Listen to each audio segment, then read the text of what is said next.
saya Maria Dean, perwakilan dari kelompok KKM 293 D3 Pajak Berkaitan.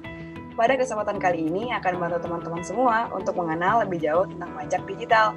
Untuk membantu saya dalam menjelaskan, saya telah mengundang Pak Suparno Wijaya atau yang lebih akrab disapa dengan panggilan Pak Nana sebagai narasumber saya hari ini. Halo Pak Nana, bagaimana kabarnya? Halo semuanya, selamat pagi. Baik-baik saja, alhamdulillah sehat. Ya. Wah, semoga sehat terus ya Pak. Iya.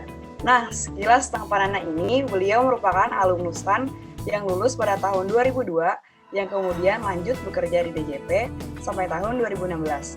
Saat ini, Pak Nana bekerja sebagai praktisi dan akademisi di PKN STAN.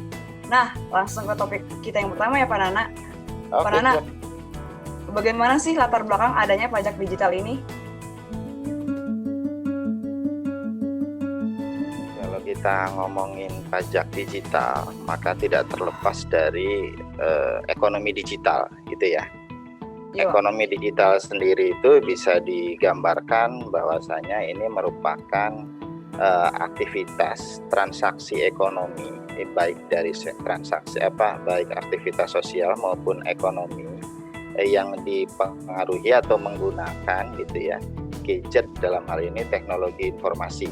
Nah, karena menggunakan teknologi informasi gitu gadget, maka transaksi yang terkandung di dalamnya itu bisa sifatnya luas tanpa batasan ruang, waktu, dan tempat gitu loh.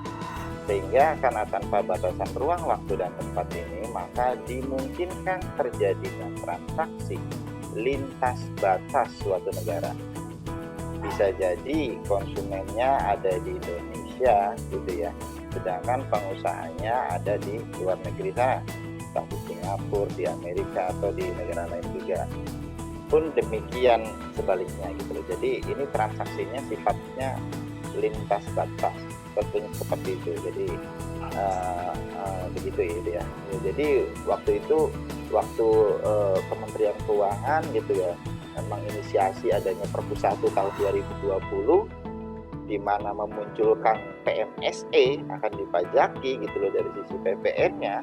Nah, itu kan bereaksi itu ya.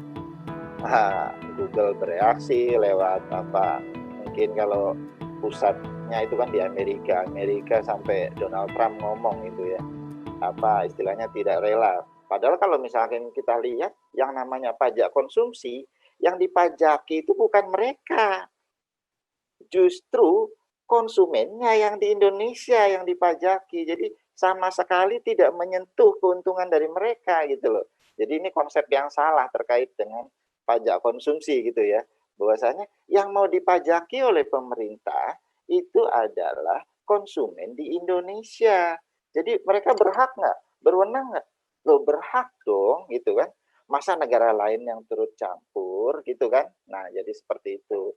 Jadi melalui Perpu 1 tahun 2020 yang sudah diundangkan dengan Undang-Undang Nomor 2 tahun 2020 dan turunan pelaksanaannya dengan PMK 48 tahun 2020, bahwasanya diatur pemerintah kemudian menunjuk kan gitu ya, menunjuk pemungut PMSE, pemungut PPN PMSE gitu.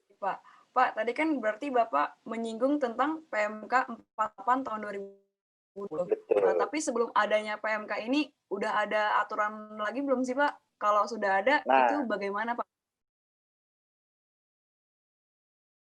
Ya, ini menarik nih, menarik. Jadi kadangkala gitu ya, kita konsumen-konsumen di Indonesia terlalu reaktif, overreaktif. Pemerintah menerbitkan PMK 48 2020. Wah, langsung pada, wah kita nanti akan dipajaki. Emang pemerintah itu selama ini kurang duitnya. Sampai kita yang receh-receh kayak misalkan mungkin kalau Netflix itu berapa? 50.000 ya. 49.000 kayak iklan gitu kan. Mau dipajaki, kemudian apalagi mau dipajaki. Ribet amat sih. Nah, sebelum adanya PMK 48 2020, tentunya untuk pajak konsumsi, PPN sudah ada undang-undang tersendiri. Yang terakhir diundang-undangkan kan Undang-Undang Nomor 42 tahun 2009. Apa sih di dalamnya?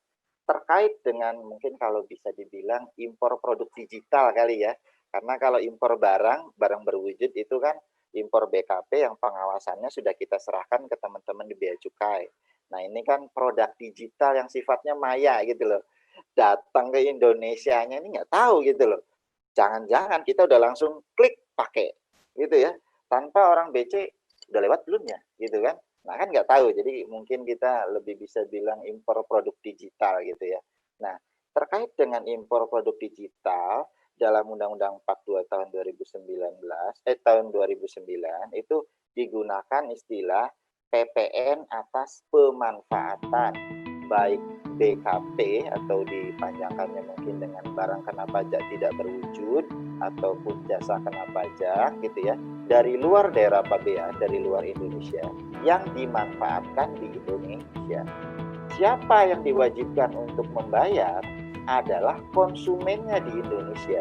Siapapun konsumennya di Indonesia, baik masih balita gitu ya, mungkin dia balita sudah pegang gadget gitu karena artis misalkan, mungkin artis cilik, mungkin yang ABG atau mahasiswa gitu ya, atau pegawai yang baru pemula misalkan, masih honorer Pak, masih honorer nih, masih outsourcing, atau pegawai yang sudah berpenghasilan tetap, yang manajer, jabatan tinggi, pengusaha, pekerjaan bebas, siapapun dengan nama dan dalam bentuk apapun, ketika dia mengkonsumsi gitu kan, maka ada kewajiban untuk menyetorkan PPN 10% atas pemanfaatan barang kena pajak dari luar daerah pabean dalam daerah pabean, ataupun jasa kena pajak dari luar daerah pabean dalam daerah pabean. Jadi seperti itu, kewajiban itu sudah muncul gitu loh, sudah sejak lama.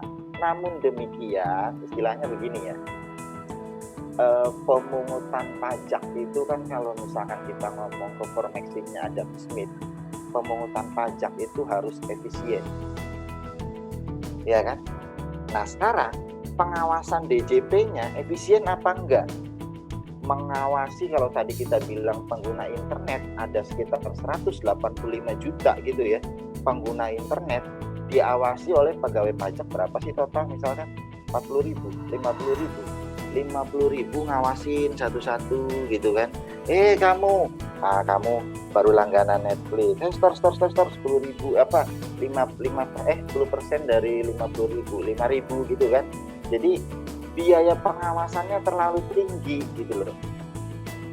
Nah memang kalau self assessment itu ya seperti itu, ketika si pajak itu diserahkan kepada masing-masing selfnya untuk menyetorkan sendiri, nah ini kepatuhannya menjadi rendah. Kenapa? Karena pengawasannya menjadi sangat tinggi. Nah kalau diawasi 170 juta dibandingkan 50 ribu gitu ya, yang nominalnya mungkin kecil tapi banyak gitu loh, hampir 170 menggunakan aplikasi tersebut, menjadi kurang efisien. Nah sehingga apa? Maka ditunjuklah pemungut. Nah barulah 48 ngomong, ditunjuk, kami menunjuk pemungutnya. Kenapa? Dengan ditunjuk pemungut tersebut, pengawasan menjadi lebih terarah gitu loh. Kenapa? DJP hanya ngawasin pemungutnya saja. Saya sudah kasih kewenangan ke Anda untuk memungut PPN. Itu bukan duit Anda, tapi duit dari konsumen yang ada di Indonesia untuk distorkan ke kami, pemerintah, gitu kan. Saya titipkan kewenangan ini ke Anda, gitu. Nah, dengan adanya PMK 48 ini, pemerintah sudah menunjuk pemungutnya tadi. Si A, si B, si C, si D, total sudah 28 lah yang ditunjuk sebagai pemungut. Sehingga kenapa? Ketika kita, contohnya Netflix itu udah masuk sebagai pemungut gitu ya.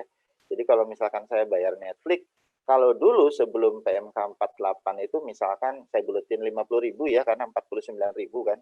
Saya buletin misalkan 50 ribu. Sebelum adanya PMK 48, kewajiban di saya. Jadi saya yang harus setor sendiri 5 ribu ketika langganan Netflix itu. Total saya bayar ke Netflix 50 ribu, saya bayar ke kas negara, setoran pajak PPN tadi 5 ribu. Total saya bayar 55 ribu. Sejak Netflix ditetapkan sebagai pemungut, maka Netflix berkewajiban untuk memungut. 50.000 ditambah 5.000. Saya bayar ke Netflix 55.000 dengan rincian 50.000 untuk Netflix dan 5.000 saya nitip ya. Ini untuk setoran ke kas negara lewat Anda. Karena Anda sudah ditunjuk sebagai pemungut PPN PMSE oleh negara. Gitu loh. Jadi sebenarnya dari sisi konsumen, secara kewajiban tidak berbeda. Gitu loh. Sama. Ini yang berubah adalah dari sisi si pemungutnya tadi. Dulu dia belum ditunjuk, dia nggak boleh. Kan ya. Sekarang dia sudah ditunjuk, nah dia jadi wajib untuk memungut. Jadi seperti itu. Sebenarnya dengan adanya pajak digital dari sisi PPN ya harusnya nggak ada perubahan gitu loh, tetap sama secara kewajiban gitu ya. Bedanya kan mungkin dulu belum pernah melaksanakan gitu ya. Nah sekarang mau nggak mau, suka nggak suka dipaksa untuk bayar. Jadi seperti itu. Ya, Pak. Menurut Bapak, apa ya pengaruh diberlakukannya peraturan ini bagi konsumen?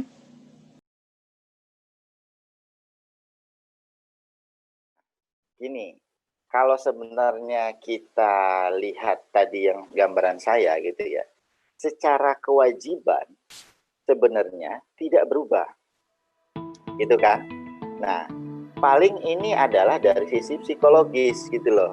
Kenapa? Dulu kan nggak dipaksa, dia suruh bayar 10%-nya, gitu kan? Kewajibannya kan dari pihak sendiri, sehingga apa ya?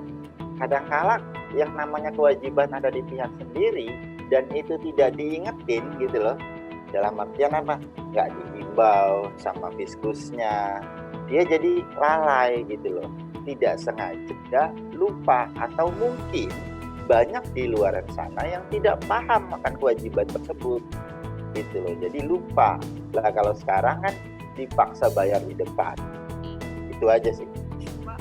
Nah, terus Iya. Bapak ada saran nggak Pak buat kita terus yang menonton video ini agar selalu update gitu Pak tentang berita-berita pajak terbaru? Ada website-nya nggak sih Pak gitu atau situsnya mungkin?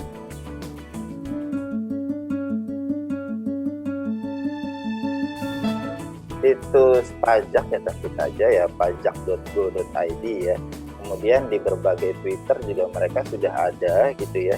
Dan bahkan sampai dengan humas-humas dari Kanwil juga sudah publish gitu. Oke Pak, terima kasih Pak Nana atas waktu dan ilmu Siap, berharga yang Bapak berikan. Ya. Nah, semoga Bapak dan keluarga juga selalu diberkati Tuhan Yang Maha Esa. Sekian Pak sesi bincang-bincang pajak kami hari ini. Mohon maaf jika saya ada kesalahan Pak. Saya Maria Dean mohon izin untuk mengundurkan diri. Sampai ketemu lagi Pak Nana. Oke, sampai ketemu. Salam buat semuanya. Iya Pak, makasih Pak.